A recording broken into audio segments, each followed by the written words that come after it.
Облегшена версія SK1 від Югус. SK1 Lite. Ось такий велетень, коробочка, сам по собі, ось він в мене є вже на тестах, він зелений буде, мабуть, хромаки просвічувати. Але що я вам скажу? Чи відрізняється? Практично ні. Фізично так відрізняється об'ємом пам'яті. Якщо казати по тому, що в нас є на бочках, то в нас є USB 3.0, USB 2.0, SPDIF є, LAN G45 на 1000 Мбіт, є в нас аудіовихід, по бочках нічого немає, є зелена підсвітка і, звісно, використовується пульт фірмовий UR02, на який ми робили огляди. А тепер ми з вами на AliExpress. Посилання, до речі, на перевіреного продавця опису під цим відео, як і на промокоди. І якщо ви не знаєте, наприклад, де взяти дуже дешево офіційні стрімінгові сервіси по типу Nexon, Світ ТВ, Київстар, дуже дешево підписки, то опису під цим відео є також посилання на tvtechnozone.com.ua. А ми повертаємось до Югус SK1. І тут ми з вами не побачимо великої різниці. Вони навіть продаються і де-інде на одній сторінці SK1, SK1 Lite, і різниця також у пам'яті. Тільки у пам'яті. Давайте от відразу вам покажу. Усе той же IM-Logic S928XK. Все той самий Wi-Fi 6, Bluetooth 5.2 і 1000 Мбітний LAN. Є навіть Dolby Atmos, Dolby Vision, DTS HD і DTS X. На відеопроцесорі Mali G57, і при тому, що це все на Android 14, в нас LPDDR4 4 ГБ і 64 ГБ eMMC з Bluetooth 5.2. З підтримкою, до речі, Wi-Fi NL1, це означає, що всі наші стрімінгові сервіси, окрім Netflix, будуть працювати ідеально. Тепер давайте я вам поясню, чому ж не буде ніякої різниці. Справа в тому, що SK1, оцей синенький, він був 8 ГБ оперативної пам'яті, DDR4, але система операційна була 32 біта. Було ядро 64 біта, яке дозволяє використовувати 8 ГБ, а от система 32 біта каже про те, що додаток усе одно не може адресувати більше, ніж 4 ГБ оперативної пам'яті. І в нас виходить така ситуація, що за швидкодією своєю він нічим не буде відрізнятися, бо додаток усе одно не зможе, один додаток не може використовувати більше, ніж 4 ГБ пам'яті.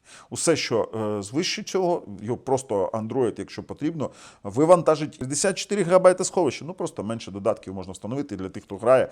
І ви просто-напросто не встановите стільки, скільки встановити в той.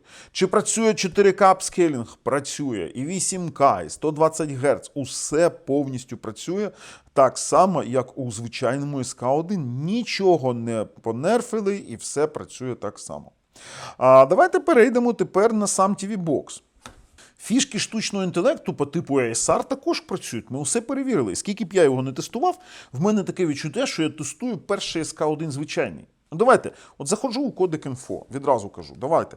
По аудіо в нас є у апаратному декодингу AC3, AC4, тобто Dolby Digital, Dolby True HD, є AC3, це Dolby Digital Plus, є в нас, давайте, що в нас ще у апараті, ну, MP1, MP2 зрозуміло, давайте DTS, DTS HD, DTS-E і DTS Ultra HD.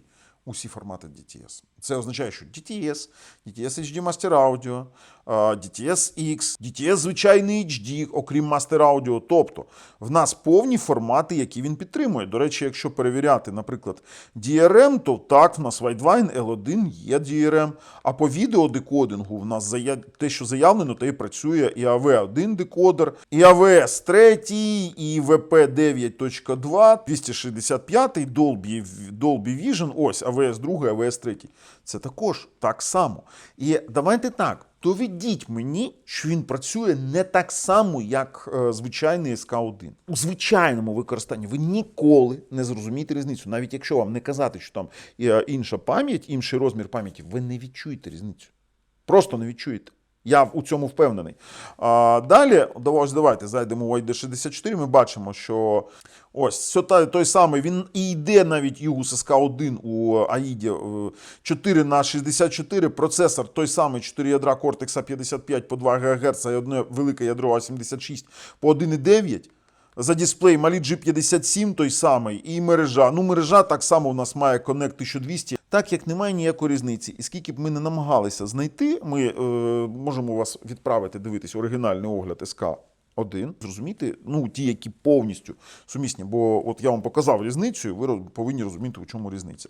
Ну, чи програє цей Dolby Vision, чи HDR, чи HDR10+, ну, давайте я вам покажу. Будь ласка, на ресивері ви бачите Dolby True HD, також в нас є, давайте перемкнемо, на Dolby Digital Plus, це щоб не було вже ніяких сумнівів, я все вам показую, Dolby Digital Plus, і, звісно, DTS HD Master Audio. На жаль, DTS X в мене немає ресивера, дивіться, DTS HD Master Audio, все є. І пішло-поїхало. HDR – це AV1 файл. Давайте. LG Barcelona – це звичайний SDR, це в нас перевірка на зовнішній диск. HDR 10, все відтворюється ідеально. Давайте, 8-й профіль Dolby Vision. Відтворюється Dolby Vision. Давайте, 5-й профіль Dolby Vision також в нас відтворюється ідеально. І Dolby Atmos у тому числі. Ну і давайте я вам такий свою скажу думку, що цей TV-бокс вартий уваги. Він мені сподобався. Брати можна, ви не відчуєте ніякої різниці. З вами був Бабл на каналі Технозон. Дивіться далі.